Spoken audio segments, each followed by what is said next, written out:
माळेगाव सहकारी साखर कारखान्याची निवडणूक ही सध्या महाराष्ट्रातला चर्चेचा आणि सोशल मीडियाच्या भाषेतला ट्रेंडिंगचा विषय झालाय। अनेक ठिकाणी माळेगाव कारखान्याच्या निवडणुकीच्या ज्या सभा होत आहेत त्या सभांमधले वेगवेगळी भाषणं व्हायरल होत आहेत। बरं, एका साखर कारखान्याची निवडणूक एवढी चर्चेत का आली? तर राज्याचे उपमुख्यमंत्री अजित पवार यांनी थेट या साखर कारखान्यामध्ये उमेदवारी घोषित केली। नंतर काही दिवसातच त्यांनी याच कारखान्याचे चेअरमन आपणच होणार असल्याचं जाहीर केलं आणि या कारखान्याच्या निवडणुकीला एक वेगळाच रंग भरला। परंतु माळेगाव सहकारी साखर कारखान्याची निवडणूक महाराष्ट्रामध्ये केंद्रबिंदू का ठरते, त्याचे कारण काय आहेत आणि एकंदरीतच ह्या माळेगाव साखर कारखान्याच्या निवडणुकीमध्ये जे जे मुद्दे चर्चेत आलेत दोन्ही बाजूने, अर्थात ह्या निवडणुकीत 4 पॅनल झालेत आणि हे 4 पॅनल होत असताना जी प्रमुख लढत आहे ती उपमुख्यमंत्री अजित पवार यांचा नीलकंठेश्वर पॅनल आणि दुसऱ्या बाजूला याच कारखान्याचे माजी चेअरमन, विद्यमान डायरेक्टर आणि ज्येष्ठ सहकार्याचे तज्ज्ञ म्हणून ज्यांची ओळख आहे ते चंद्रराव अण्णा तावरे आणि रंजन काका तावरे या जोडीचा सहकार बचाव पॅनल। तर ह्या 2 पॅनलमध्ये प्रमुख लढत आहे। पण शेतकऱ्यांचं दुखणं काय, कारखानदारी कशी चालते, अशा पद्धतीवर ह्या सगळ्या निवडणुकीच्या प्रचारात ज्यांनी आपल्या भाषणातून वेगळा ठसा उमटवला ते युवराज तावरे पाटील आपल्या बरोबर आहेत। तर त्यांच्याकडून आपण ह्या सगळ्या निवडणुकीचा एकंदरीत ओहापोह करा। मला सांगा, माळेगाव कारखान्याची निवडणूक सुरू झाली, उपमुख्यमंत्र्यांनी सुरुवातीला अर्ज भरला होता, तिथून सुरुवात झाली, नंतर थेट चेअरमन पदापर्यंत त्यांचा दावा झाला। पण तुमची पण भाषणं सध्या तालुक्यामध्ये व्हायरल होत आहेत। तुम्ही वेगवेगळ्या ठिकाणी दोन्ही संचालक मंडळाचं कंपॅरिझन करताय, काय आहे नेमकं हा त्यांची टर्म तुमची टर्म पाठीमागच्या काळातली आणि आताच्या संचालक मंडळाची काय फरक होता? सगळ्यात महत्वाचा फरक असा आहे की अण्णा काकांच्या कार्यकाळामध्ये मागच्या वेळेस सहकार बचाव शेतकरी पॅनलला जेव्हा बहुमत मिळालं त्यावेळी सहकारी साखर कारखानदारी अडचणीत येत होती। त्यावेळी महाराष्ट्रामध्ये असा एक ट्रेंड चालू होता की सहकारी साखर कारखाने अडचणीत आणायचे, तिथल्याच कारभारांनी ते कमी किमतीमध्ये विकत घ्यायचे आणि तिथल्या ऊस उत्पादकांना त्याच्यामध्ये कोणत्याही प्रकारचा न्याय मिळत नव्हता। म्हणून खऱ्या अर्थाने हा सहकार बचाव पॅनल 2015 साली अण्णा काकांच्या नेतृत्वामध्ये चालू झाला आणि त्यावेळेस लोकांनी प्रतिसाद दिला, काम करायची संधी दिली। त्यावेळी काम करत असताना जो सहकारामध्ये किंवा कारखानदारीमध्ये ज्या ज्या गोष्टी अत्यंत महत्वाच्या आहेत त्या सगळ्या गोष्टींकडे अण्णांच्या काकांच्या माध्यमातून लक्ष दिलं गेलं। म्हणजे सहकारातली जी शिस्त आहे ती शिस्त त्या संस्थेमध्ये लावण्याचं काम अण्णांच्या माध्यमातून झालं। मग ते तोडणीचं नियोजन असो किंवा कामगारांच्या नियमित पगाराची व्यवस्था असू द्या किंवा कामगारांचा ड्रेस कोड असू द्या, आता जे आपण कॉर्पोरेट लाईफ जे म्हणतो की सहकाराला आता कुठंतरी एक खाजगी कारखानदाराशी स्पर्धा करायची आणि त्या स्पर्धेमध्ये टिकण्यासाठी सहकारी साखर कारखानदारीला जे अपग्रेडेशन गरजेचं ते अपग्रेडेशन करण्याचा प्रयत्न अण्णा काकांच्या काळामध्ये झाला आणि तो अपग्रेडेशन करत असताना सर्वसामान्य कामगार असेल, शेतकरी असेल, यांना केंद्रबिंदू मानून त्यांच्या अडीअडचणी समजून घेऊन ते अपग्रेडेशन करण्याचा प्रयत्न त्यावेळी झाला। मग स्मार्ट कार्ड त्यावेळेस अण्णा काकांनी चालू केलं। म्हणजे सभासदाला स्मार्ट कार्ड चालू करणारा तसा पाहायला गेला तर पहिला कारखाना माळेगाव कारखाना होता। त्याच्यानंतर तोडणीच्या नियोजनाबाबत त्यांनी सॉफ्टवेअर आणलं, ऍप आणलं, कारखान्याचं ऍप आणलं की जेणेकरून सभासदांना रोजच्या रोज कारखान्याचं क्रशिंग काय चाललंय, कारखान्याची रिकव्हरी काय आहे, हे सगळी माहिती प्रत्येक शेतकऱ्याला मिळेल ह्याची काळजी घेतली। आज जर आपण पाहिलं की बऱ्याच ठिकाणी आपण जर एखाद्या सर्वसामान्य शेतकऱ्याला विचारलं की बाबा तुम्ही कोणत्या कारखान्याचे सभासद आहात, तर ते एखाद्या कारखान्याचं नाव घेतात। मग त्या कारखाना कितीने चालतो, त्याची रिकव्हरी काय, हे जर विचारलं तर तिथल्या शेतकऱ्याला ते सांगता येत नाही। पण अण्णांचा आणि काकांचा नेहमीच हा उद्देश राहिलाय की आपल्या कारखान्याच्या कार्यक्षेत्रातील जो कोणी सभासद आहे, शेतकरी आहे, ज्याला ज्ञान शाळेत शिकलाय नाही शिकलाय हे न पाहता कारखानदारी बद्दल थोडी का व्हायना माहिती पाहिजे। एक मालक म्हणून आपण जसं आपल्या शेतामध्ये काय चाललंय ह्याची पूर्ण माहिती ठेवतो, त्याच पद्धतीने एक मालक म्हणून प्रत्येक ऊस उत्पादक शेतकऱ्याला, सभासदाला कारखान्यामध्ये काय चाललंय ह्याची माहिती वेळच्या वेळी मिळत गेली पाहिजे, ह्याची काळजी त्यावेळी घेतली गेली। आणि खाजगीकरणाबरोबर स्पर्धा करण्यासाठी एकीकडं प्रशासन चांगलं केलं हं. आणि दुसरीकडं उत्पादन खर्च कमी करण्यासाठी विस्तारीकरण केलं, डिस्लरी नवीन उभी केली, बर. शेततळं केलं. अशा विविध उपक्रमांच्या माध्यमातून ह्या खाजगीकरणाच्या स्पर्धेमध्ये सुद्धा माळेगाव एक नंबर कसा राहील ह्याची काळजी घेतली गेली. आणि 2020 ते 25 ह्या कार्यकाळामध्ये संचालक मंडळाचा कारभार स्वतःभोवती फिरला. बर. मी, माझा कार्यकर्ता, माझ्या दारात येणारा सभासद फक्त ह्याच्या पलीकडे ते जाऊ शकले नाही. हे सर्वसामान्य शेतकऱ्याला ऊस तोडीसाठी हेलपाटे मारावे लागले.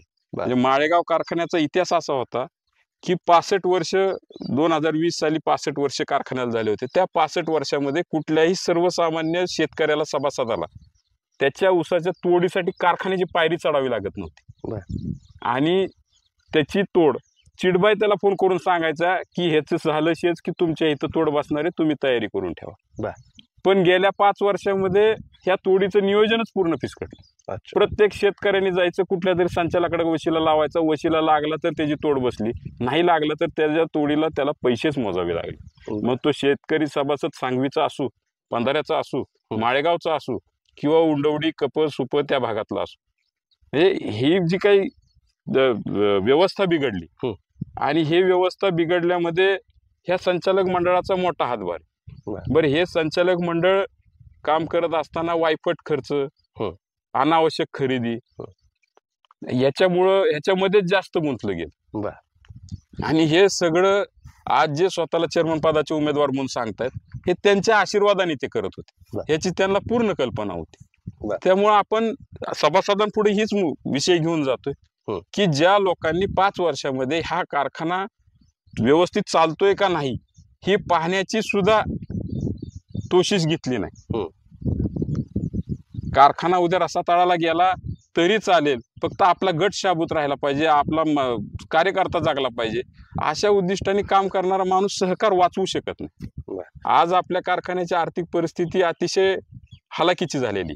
म्हणजे आपल्या माळेगाव कारखान्याने सगळ्यात पहिल्यांदा 88-89 साली पहिली डिस्लरी उभी केली आणि कंटिन्युअस फर्मेंटेशनची पहिली डिस्लरी महाराष्ट्रामध्ये अण्णांच्या नेतृत्वाखाली त्या ठिकाणी उभी राहिली. तेव्हापासून ते अगदी 2022-23 पर्यंत डिस्लरीवरती कर्ज घेण्याची वेळ माळेगाव कारखान्यावरती कधीच आली नव्हती.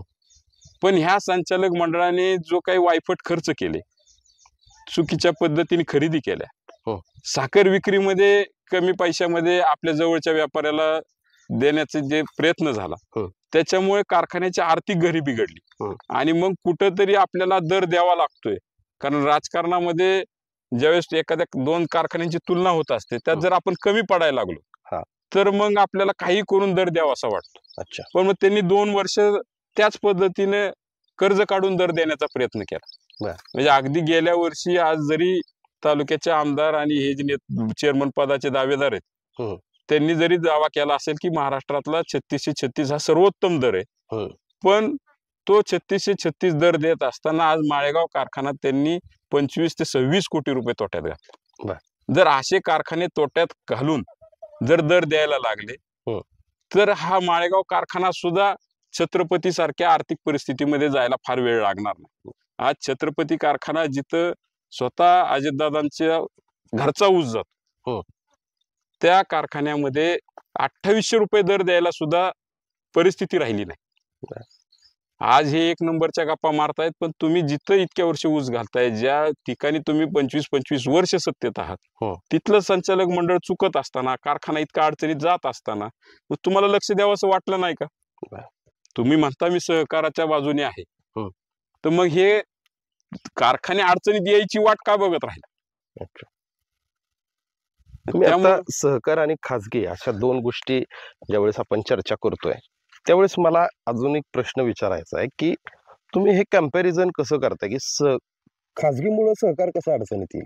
म्हणजे काय मानसिकता आहे की खाजगी, तुम्ही आता अनेक भाषणांमध्ये पण तुम्ही हे सांगितलं की सहकार मोडीत काढण्यासाठी कसं मोडून निघू शकतं सहकार? कसं आहे की खाजगी कारखानदार हा कधीही लोकांची पूर्ण कार्यक्षमता वापरून घेतो किंवा कार्यक्षमतेपेक्षा जास्त काम करून घेतो. म्हणजे जर आपण तुलना केली तर माळेगाव सहकारी साखर कारखाना आज 8,000नी चालतो, 7,500चं लायसन आहे, बरोबर. जास्तीत जास्त 9,000नी क्रशिंग करू शकतो. बर. पण आज माळेगाव कारखान्यामध्ये 1100 कामगार आहेत. बर. आणि ज्या वेळेस मी दौंड शुगर, बारामती ॲग्रो ह्या कारखान्याकडे बघतो, त्यावेळेस ते कारखाने आज 24,000चा दौंड शुगर, मागच्या वेळेस बारामती ॲग्रो चालला, 17,000नी दौंड शुगर कारखाना चालला. ह्या वर्षी परत ते विस्तार वाढ करून अजून गाळप क्षमता वाढवतायत. पण त्यांची कामगारांची संख्या तिथंच राहिली.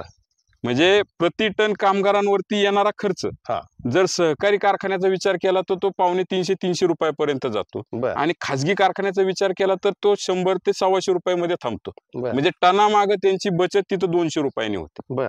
सहकारी संस्था कोणतीही चालत असताना त्याला कायद्याच्या चौकटीतनं चालावं लागते. कामगारांची संख्या किती असावी ह्याचा शासनाचे काही नियम आहेत. परत कामगारांचा पगार किती असावा हा त्रिपक्षीय करार तिथं अनुकरण केलं जातं. ह्याच्यामुळं खाजगी कारखान्यांपेक्षा सहकारी साखर कारखान्यांचे पगार नक्कीच जास्त राहतात. मग अशा वेळी जर तुमचं प्रशासन चांगलं नसेल, कारभार काटकसरीचा नसेल, तर मग ती संस्था अडचणीत येत जाते. म्हणजे आज जर आपण विचार केला की त्यांची गाळप क्षमता, त्यांच्याकडे असणारा कामगार, ह्याच्यामुळे त्यांचा येणारा उत्पादन खर्च आणि सहकारी संस्थेचा येणारा उत्पादन खर्च ह्याच्यात फार मोठी तफावत पडते. आणि एकदा का ही तफावत वाढत गेली तर मग ऊसाला दर जर कमी बसायला लागला तर माणूस, शेवटी शेतकरी, तो काय म्हणतो की बाबा मी आज ऊस लावलाय, मी 12 महिने तो ऊस सांभाळलाय, 14 महिने, अडचाली केला असं तो 18 महिने सांभाळतो. 18 महिने मी एखाद्या पिकासाठी जर कष्ट घेतले असतील तर मला जो जिथं जास्त मोबदला देईल तिथं मी तो ऊस घालणार, तिथं मला 4 पैसे मिळतील आणि त्याच्यावरती माझा प्रपंच चालेल. ज्या वेळेस ह्या स्पर्धेमध्ये टिकणं अवघड होईल त्यावेळेस तो शेतकरी आपोआपच खाजगी कारखान्यांना ऊस घालायला चालू करतो. म्हणजे आता बघा, फार लांब जायची गरज नाही, आपल्याच बारामती तालुक्यातील छत्रपती कारखान्याचं कार्यक्षेत्र आहे. ते कार्यक्षेत्र इतकं सदन आहे की छत्रपती कारखान्याला फार लांबचा ऊस आणण्याची गरज नाही. आज जर आपण मागच्या वर्षीची माहिती घेतली तर छत्रपती कारखान्यामध्ये 6 ते 7 लाख टनाचं फक्त गाळप झालं. मग त्या कार्यक्षेत्रामध्ये 6 ते 7 लाख टनच उपलब्ध होता का? नाही. त्या छत्रपती कारखान्याच्या कार्यक्षेत्रातील बहुतांश ऊस बारामती ॲग्रोनी नेला, साखरवाडी कारखान्याने नेला, स्वराज कारखान्याने नेला, काही प्रमाणात दौंड शुगरनी नेला. सगळ्या खाजगी कारखाने त्या कार्यक्षेत्रामध्ये शिरले, कारण ते प्रत्येक शेतकऱ्याला माहिती होतं की छत्रपती कारखाना हा ह्या खाजगी कारखान्यांच्या बरोबर दर देण्याच्या योग्यतेचा राहिलेला नाही, आर्थिक परिस्थिती तेवढी सक्षम राहिलेली नाही. मग अशा तऱ्हेने आज सक्षम छत्रपती कारखान्याचं क्रशिंग कमी झालं. क्रशिंग कमी झाल्यामुळे त्यांचा जो उत्पादन खर्च आहे, जो येणं अपेक्षित होतं, तो उलटा अजून वाढला. आणि वाढल्यामुळे तो कारखाना गेल्या वर्षी तोही तोट्यात गेला. म्हणजे 2800 रुपये दर देऊन सुद्धा फक्त गाळप कमी झाल्यामुळे कारखाना तोट्यात गेला. अशा पद्धतीने ही एक सायकल आहे जी एकमेकावरती पूर्ण अवलंबून आहे. ही सायकल जर आपल्याला ब्रेक करायची असेल तर त्याला सहकारी साखर कारखानदारीच तुम्हाला सक्षम करावी लागेल आणि तरच सर्वसामान्य शेतकऱ्याला त्या ठिकाणी चांगला भाव मिळू शकेल. अच्छा, आता तुम्ही हे अतिशय वेगळ्या पद्धतीने हे सगळं विश्लेषण केलं. मग एकंदरीतच आत्ताचं संचालक मंडळ जे आहे, जे विद्यमान संचालक मंडळ आहे, त्यांचा हा दावा आहे की आम्ही सगळी काटकसर करून शेतकऱ्यांना सर्वोच्च भाव दिलाय. येणाऱ्या काळात पण आम्ही 5 वर्षात पुढचा जर संधी दिली शेतकऱ्यांनी तर सर्वाधिक भाव देऊ. तुमच्या काळामध्ये जो भाव दिलेला गेला आणि ह्या आता विद्यमान संचालक मंडळाचा जो त्यांनी भाव दिला, यांच्यामध्ये काय फरक आहे?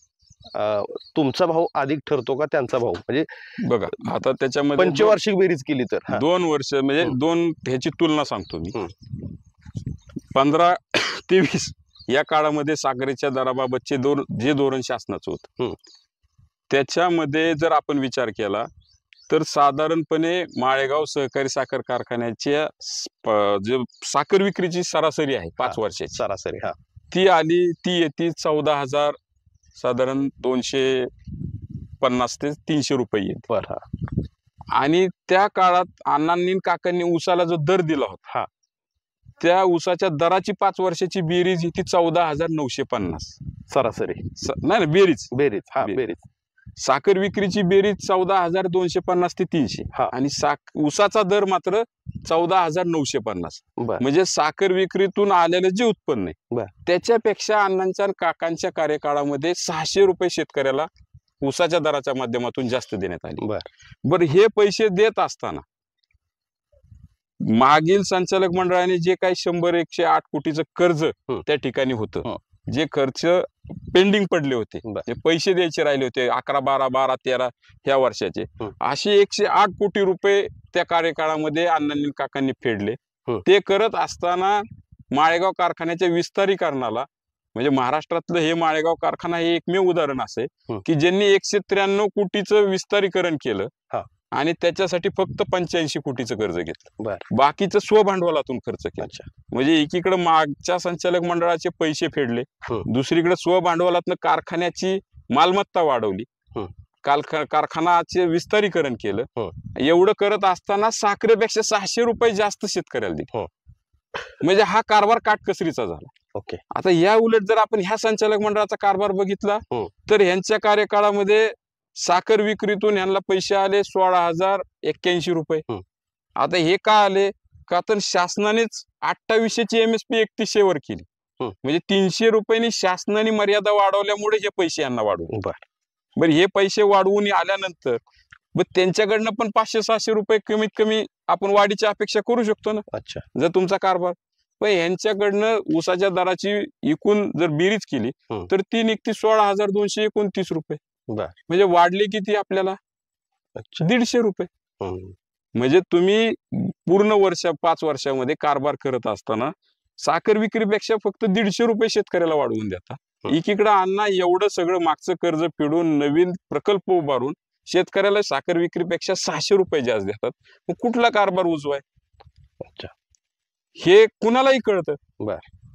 मग आपण चांगल्या कारभाराबरोबर थांबायचं नाही का? बर, यांनी फक्त 150 रुपये वाढवून दिले. हे वाढवून देत असताना आज त्यांचा दावा आहे की त्यांनी 100 कोटीपेक्षा जास्त 92 का 93 कोटीची कर्जफेड केली. पण ज्यावेळी आम्ही आकडेवारी लोकांपुढे ठेवली त्यावेळी हे लक्षात आलं की त्यांनी भांडवली कर्जाची जी रक्कम होती ती परतफेड केली. पण ती परतफेड करण्यासाठी त्यांनी पूर्व हंगामी कर्ज, मध्यम मुदत कर्ज किंवा भांडवली कर्ज ह्याच्या माध्यमातून पैसे उपलब्ध केले. अच्छा. आज कारखान्याच्या ठेवी अण्णा काकांच्या कार्यकाळामध्ये 32 कोटीच्या होत्या, आज त्याच ठेवी 92 कोटीच्या झाल्या. म्हणजे 60 कोटीने ठेवी वाढली, भाग भांडवल 18 कोटीने वाढले. हे सगळे पैसे मग कुठं खर्च झाले?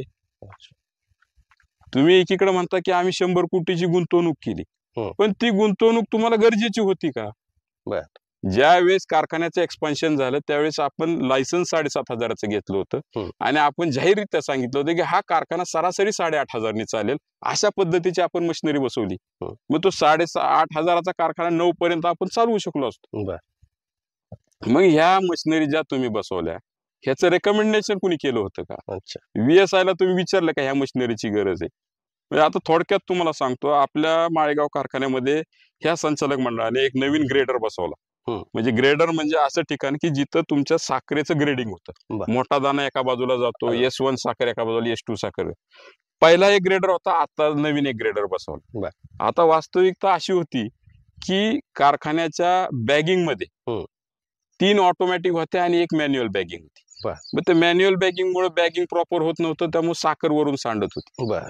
पण खर्च मोठा काढला पाहिजे, खर्च मोठा काढला पाहिजे म्हणून ह्या संचालक मंडळाने ग्रेडर नवीन बसवलं, पण बॅगिंग मशीन बसवलं. अच्छा. ग्रेडर बसवून पण उपयोग होत नाही, साखर सांडतीये. कारण ग्रेडरचं काम काय आहे की तुम्ही साखर ग्रेड करून सायलो मध्ये भरा. बरोबर. पण सायलो मधली साखर जर पोत्यातच ओतली नाही तर कुठलाही सायलो एका दिवसात भरला की तो सांडायला चालू करतो.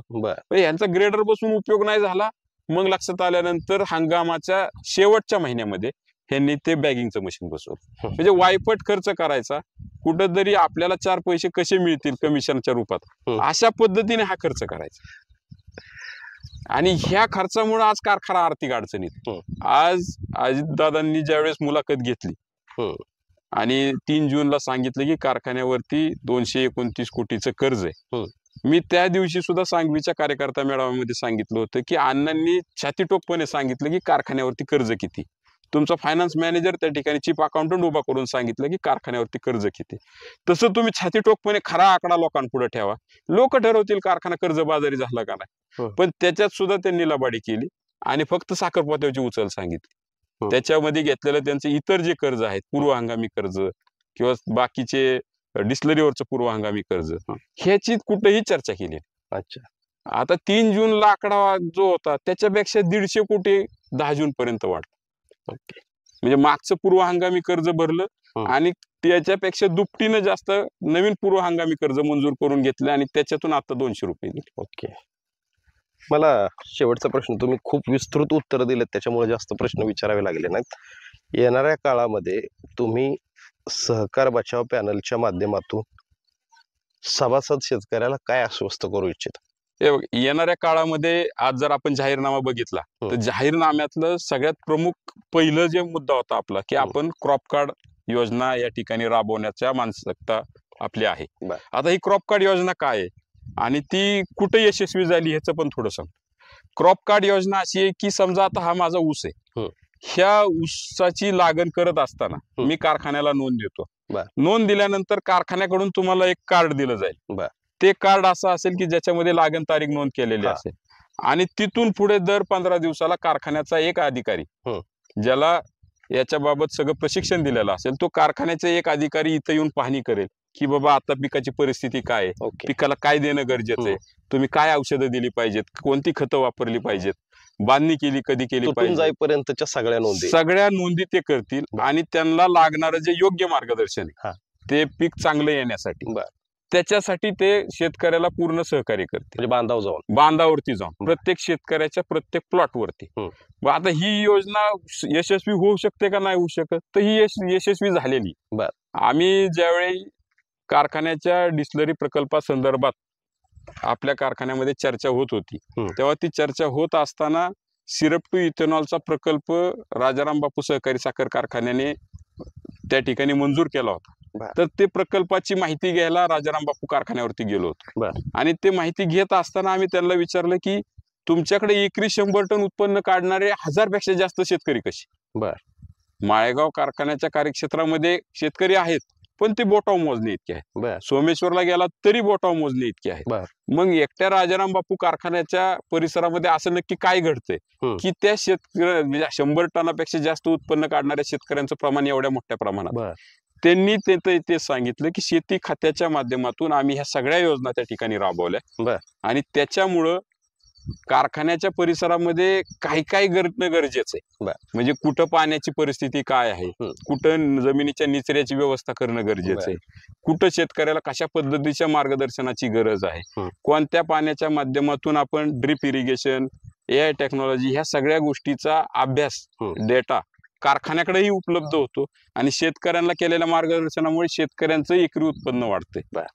त्यामुळे ती एक क्रॉप कार्ड योजना आपण त्या ठिकाणी सगळ्यात पहिल्यांदा आश्वासित केले की आपण ती लागू करणार आहे. दुसरं AI टेक्नॉलॉजी. आता AI टेक्नॉलॉजीला ज्या काही मर्यादा आहेत, AI टेक्नॉलॉजी पाटपाण्याने नाही करता येऊ शकत, त्याला ड्रिप इरिगेशन पाहिजे.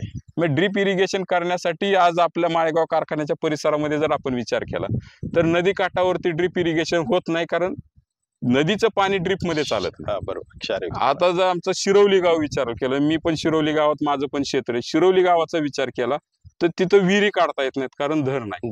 विहिरी नसल्यामुळे तिथं ड्रिप करता येत नाही कारण ते पूर्ण कॅनलच्या इरिगेशन वरती आहे. म्हणजे तिथं शिरवली गावामध्ये जर काय करायचं असेल, AI टेक्नॉलॉजी वापरायची असेल तर पहिल्यांदा शेतकऱ्यांना त्या ठिकाणी शेततळ करायला प्रोत्साहित केलं पाहिजे. ते शेततळ्याच्या माध्यमातून ड्रिप चालवतील आणि मग त्यानंतर ते AI टेक्नॉलॉजीचा वापर प्रभावीपणे करू शकते. म्हणजे AI टेक्नॉलॉजी पूर्णपणे 100% कार्यान्वित करण्यासाठीची जे काही बेसिक रिक्वायरमेंट आहे की बाबा तिथे ड्रिप असणं गरजेचं आहे, पाण्याचा स्रोत चांगला असला पाहिजे, ह्या सगळ्याची आधी पूर्तता केल्यानंतर तुम्ही AI ला जाऊ शकता.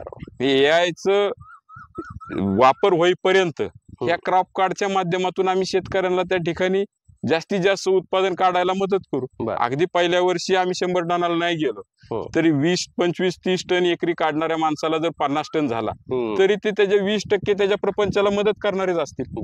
आज जर आपल्या माळेगाव कारखान्याची सरासरी पाहिली तर साधारण 28 ते 36 टन ह्या दरम्यान माळेगाव कारखान्याच्या शेतकरी ऊस उत्पादक सभासदांची ऊस उत्पादनाची सरासरी आहे एकरी. ती एकरी उत्पादन जर आम्ही 50-55 टनापर्यंत गेलो तर माळेगाव कारखान्याच्या क्रशिंग कॅपॅसिटीच्या अनुसार माळेगाव कारखाना आहे ह्या कार्यक्षेत्रामध्ये. म्हणजे तिकडे उंडवडी सुप्यापासून ते हे सांगवीचा नदीकाठाचा भागापर्यंत कारखाना स्वयंपूर्ण होईल. म्हणजे त्यांना बाहेरच्या ऊस आणायची सुद्धा गरज पडायची नाही. इथल्या शेतकऱ्याला जास्त पैसे मिळतील. अच्छा, म्हणजे अशा पद्धतीने आपण त्या ठिकाणी प्रयत्न करतोय. काही परिसरामध्ये आता ही आमच्याच जागा, इथं चोपन जमीन आहे. मग इथं आम्ही निचरा प्रणाली केली. म्हणजे जमिनीतलं पाणी दिल्यानंतर ते पाण्याचा निचरा होत नव्हता. मग त्या निचरा प्रणाली केल्यामुळे आज तुम्ही ही पिकं बघताय की ही पिकं कशा पद्धतीनं चांगली आलेली. कारण इथं चोपन जमिनीमुळे उत्पादन कमी होत होतं. बरोबर. या निचरा प्रणालीचा फायदा झाला. त्याचाही आपण त्या ठिकाणी शासन स्तरावरती योजना राबवून ती पूर्णत्वाचा प्रयत्न करणार आहे.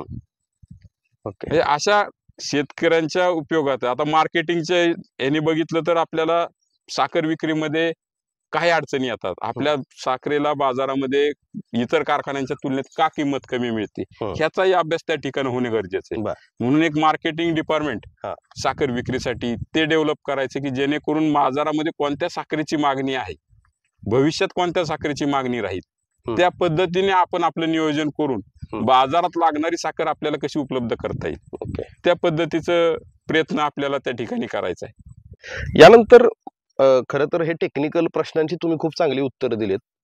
मला शेवटचा प्रश्न हा घ्यायचा आहे की दोन्हीकडे आता जोरदार प्रचार चालू आहे. आज सांगता सभा आहे. आता ह्या सांगता सभेच्या दरम्यान उपमुख्यमंत्र्यांनी देखील असं म्हटलंय, म्हणजे तुम्ही एकीकडे म्हणताय की तुमचा पॅनल आहे तो सहकार बचाव आहे आणि ते पण सांगतायत की मला सुद्धा सहकार मोडीत काढायचं नाहीये, मी सुद्धा सहकाराचा पुरस्कर्ता आहे आणि मी स्वतःच चेअरमन होऊन येणाऱ्या काळामध्ये खूप चांगल्या पद्धतीनं भाव देऊ शकतो. मी वेगवेगळ्या संस्थांचा, वेगवेगळ्या कारखानदारांकडून कारखान्यासाठी काही निधी आणू शकतो. पण नेमका सहकाराची काय भूमिका, म्हणजे उपमुख्यमंत्र्यांनी जी भूमिका मांडलेली आहे त्याला काय विरोध आहे तुमचा? हे बघा, सगळ्यात पहिल्यांदा ज्यावेळेस सहकार कारखानदारी आणि खाजगी कारखानदारी हा विषय येतो तेव्हा उपमुख्यमंत्री बारामतीचे आमदार असं म्हणतात की सहकारी साखर कारखान्यांच्या परवानग्या विलासराव देशमुख साहेबांनी थांबवल्या. आणि विलासराव देशमुख साहेबांचा तो आदेश असल्यामुळे आम्ही त्याप्रमाणे काम करत गेलो. आता महाराष्ट्राच्या राजकारणामध्ये विलासराव देशमुख ज्येष्ठ होते का पवार साहेब ज्येष्ठ होते? पवार साहेब ज्येष्ठ होते. तुम्ही प्रत्येक वेळी सांगता की आम्ही यशवंतराव चव्हाण साहेबांच्या विचाराचे वारसदार आहोत, आम्ही वसंतदादा पाटलांच्या विचारांचे वारसदार आहोत. पण यांचे विचार काय होते की त्या कार्यकाळामध्ये जेवढे काही खाजगी कारखाने होते ते सगळे खाजगी कारखाने त्यांनी सहकारामध्ये रूपांतरित केले. आणि वसंतदादांनी, चव्हाण साहेबांनी एक प्रतिज्ञा अशी घेतली होती की आम्ही कोणताही खाजगी कारखाना महाराष्ट्रात राहून देणार नाही, प्रत्येक कारखाना आम्ही सहकार्यात तत्वावरतीच चालू. एकीकडे हे विचार होते आणि दुसरीकडे तुम्ही देशमुख साहेबांच्या नावाखाली लपताय. आज देशमुख साहेब आहेत नाहीत, त्यामुळे त्याच्यावरती ते उत्तर देऊ शकत नाही. तुम्ही त्यांचं नाव घेता. तुम्ही त्या सहकारामध्ये 50% भागीदार होता. जर तुम्ही खरंच चव्हाण साहेबांच्या, वसंतदादांच्या विचाराचे वारसदार असता तर तुम्ही देशमुख साहेबांना म्हटलं असतं की बाबा हे सहकाराचं जाळं आम्हाला बंद नाही करायचं, तुम्ही जर असा निर्णय घेतला तर आम्ही सरकार पाडू, म्हटलं असतं देशमुख साहेब मागे सरकले असते. पण तुम्ही त्यावेळेस म्हटला नाही, कारण तुमचीही मानसिकता ती होती. ओके. आणि आज आपण ज्यावेळेस विचार करतो की ते भाषणामध्ये सांगतात की मी सहकाराचा पुरस्कर्ता आहे, पण ते उदाहरण देताना देतात कशाचं? खरेदी विक्री संघाचं. तसं पाहायला गेलं तर खरेदी विक्री संघाचं काम काय आहे की बाजारातील खतं, बी बियाणं, पेस्टिसाइड्स, इन्सेक्टिसाइड्स हे माफक दरामध्ये शेतकऱ्याला उपलब्ध करून द्यायचं. ओके. आता ते उपलब्ध करून द्यायचा जर विचार करायचा झाला तर खरेदी विक्री संघ आणि आज बाजारामध्ये असणारे खाजगी दुकानदार यांच्या दरामध्ये तफावत आहे का? नाही. म्हणजे तुम्ही ज्या संघाचं आज सगळीकडे उदाहरण देताय आणि उदाहरण देताना काय देताय, मी खरेदी विक्री संघाचे 5 पेट्रोल पंप केले, 5 पेट्रोल पंप केले, तुम्ही 5 पेट्रोल पंपावरती 10 मुलं पकडले तरी 50 मुलांच्या रोजगाराची तिथं सोय झाली, हे आम्ही नाकारत नाही. पण तुम्ही मुलांना फक्त रोजगार पेट्रोल पंपावरच द्यायचा विचार करताय का? तुमच्या हातात दूध संघ आहे. आज बारामती तालुका दूध संघाला इतकी वर्ष झाली पूर्ण, म्हणजे ह्या स्थापनेमध्ये सुद्धा यांचा कोणता सहभाग नाही, पण गेले अनेक वर्ष हा संघ ते एक हाती चालवत आहे. पण आज बाजारामध्ये जर तुम्ही चौकशी केली तर बारामती दूध संघाचा दर आणि आजूबाजूच्या खासगी दूध संघांचा दर ह्याच्यामध्ये सुद्धा फरक पडतो. म्हणजे ज्या प्रपंचाच्या किंवा ज्या व्यवसायातून बारामती तालुक्यातील सर्वसामान्य शेतकऱ्याच्या प्रपंचाला हातभार लागेल, त्याच्या खिशात 2 पैसे पडतील, असा जे दूध संघ दुसरा कारखानदारी, ह्या दोन्ही ह्याच्यामध्ये तुम्ही अपयशी आहात. खरेदी विक्री संघाचा मतदार कोण, संचालक कोण, कोण माहिती. बरं, त्याचा फायदा सर्वसामान्य शेतकऱ्याला कितपत होतो तेही बघितलं पाहिजे. फक्त पेट्रोल पंप टाकल्याने तुम्ही सहकार्याचे पुरस्कर्ते होऊ शकत नाही. अच्छा, पेट्रोल पंप हा एक व्यवसाय आहे, नक्कीच चांगला आहे, पण ज्या व्यवसायातून शेतकऱ्याला 2 पैसे चांगले मिळतील ह्याच्याबाबत तुम्ही काय धोरण घेतलं? आज ते जाहीररित्या सांगतात की मी दूध संघाला 45 कोटी निधी मंजूर करून घेतलाय, कॅटल फीडचा प्लांट बांधाय. आता जर आपण तसं पाहिलं तर बाजारामध्ये नंदन पशुखाद्यापेक्षा इतर खाजगी पशुखाद्यांची मागणी जास्त आहे. आणि ह्याचं एकमेव कारण असं आहे की त्यांची जी फीड क्वालिटी आहे ती सुधारत नाही. फीड क्वालिटी का सुधारत नाही? कारण तुमचं रॉ मटेरियल परचेस मध्ये अनेक घोटाळे आहेत. मग जर तुम्ही आहे हा प्लांट पूर्ण क्षमतेने चालवत नाही, तुमच्याकडे नवीन बाजाराची मागणी नाही, तरी तुम्ही नवीन प्लांट करायला निघालाय तरी शुभेच्छा आहेत आम्हाला आमच्या. पण मी ज्यावेळेस बाजारात माहिती घेतो तेव्हा ते 400 टन प्रतिदिनी क्षमतेचा म्हणजे पशुखाद्य निर्मितीचा जो प्लांट ते टाकतायत, त्या प्लांटला 45 कोटी खर्चच येत नाही. जागा विकत घेऊन जरी करायला गेला तरी एवढे पैसे लागत नाही. मग एवढे पैसे कशासाठी मंजूर केले तुम्ही? शासनाने जरी दिले असतील तर ते तुमच्या माझ्या कराच्या रूपाने जे पैसे गोळा झालेले तेच पैसे आहेत ना. ते काही झालं तरी ते सर्वसामान्य लोकांचेच पैसे आहेत. मग जर ते पैसेच लागत नसतील तर तुम्ही एवढी रक्कम कशासाठी मंजूर केली? आज बारामतीमध्ये गोदरेजचा प्लांट आहे, बारामती ॲग्रोचा प्लांट आहे, इंदापूर तालुक्यामध्ये सोनाई ग्रुपचा प्लांट आहे, नेचर डेअरीचा पशुखाद्याचा प्लांट आहे, नंदनचा प्लांट आहे. जर तशी तुलना केली तर 45 कोटी ह्या गोदरेजच्या प्लांटला पण खर्च आला नाही. सोनाईचा सुद्धा प्लांटला खर्च आला नाही. आज सोनाई 1000 टन प्रतिदिन खाद्य तयार करते. ओके, हा विचार पण त्या ठिकाणी करणं गरजेचं आहे. तुम्ही सहकाराचे पुरस्कर्ते म्हणता, ते नक्की तुमचा हेतू काय आहे? तुमची बोलणी वेगळी, करणी वेगळी. तुम्ही जो परफॉर्मन्स सांगताय की आम्ही खरेदी विक्री संघात 5 पेट्रोल पंप केले, तसं दूध संघात आम्हाला सांगा की आमचं 1 लाख लिटरवरनं 5 लाख लिटरवर गेलं. नाही सांगू शकत तुम्ही. किंवा तुम्ही दूध संघात सांगा की हेरिटेज 32 रुपये दर देतो, बारामती दूध संघ 33 देईल. तुम्ही नाही म्हणत.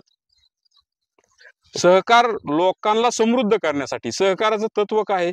शेतकऱ्यांनी एकत्र यायचं, एखादं प्रक्रिया उद्योग उभा करायचा, त्या प्रक्रिया उद्योगातून त्यांचा कच्चा माल प्रक्रिया करायची, ती बाजारात प्रक्रिया करून फिनिश्ड प्रोडक्ट जे आहे ते बाजारात द्यायचं, येणारं जे काही उत्पन्न आहे त्यातनं खर्च वजा करायचा प्रक्रियेचा आणि उरलेले पैसे शेतकऱ्यांमध्ये गेले पाहिजे. हे खरंच सहकाराचं तत्व आहे.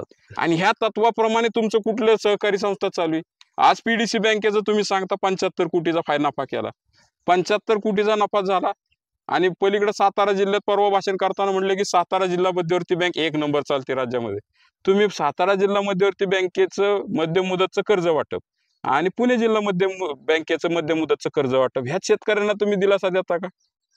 जिल्हा मध्यवर्ती बँक ही नफा कमवायसाठी नाही, त्याचं कार्यक्षेत्र मर्यादित आहे. पुणे जिल्हा मध्यवर्ती बँक कुठं सातारामध्ये जाऊन शाखा काढणार नाही, नगरमध्ये जाऊन शाखा काढणार नाही. त्यांच्या शाखा पुणे जिल्ह्यातच राहणार आहेत. मग जर तुम्हाला एक मर्यादित कार्यक्षेत्र दिले तर त्या कार्यक्षेत्रामध्ये तुम्ही शेतकऱ्याला काय देऊ शकता ह्याच्याकडे पाहिलं पाहिजे. मग ते मध्यम मुदत कर्ज असेल, मध्यम मुदतला आता त्यांनी बळीराजा योजना आणली, त्याच्या माध्यमातून थोडं कर्ज वाटप चालू झाले, पण त्यात सुद्धा ते व्याजात सवलत देऊ शकतात, पण ती सुद्धा ते देत नाहीयेत. मग तुमचा सहकाराचा बघण्याचा दृष्टिकोन काय आहे? पहिल्यांदा सहकार तुम्हाला खरंच समजलाय का हाच मला प्रश्न पडतो.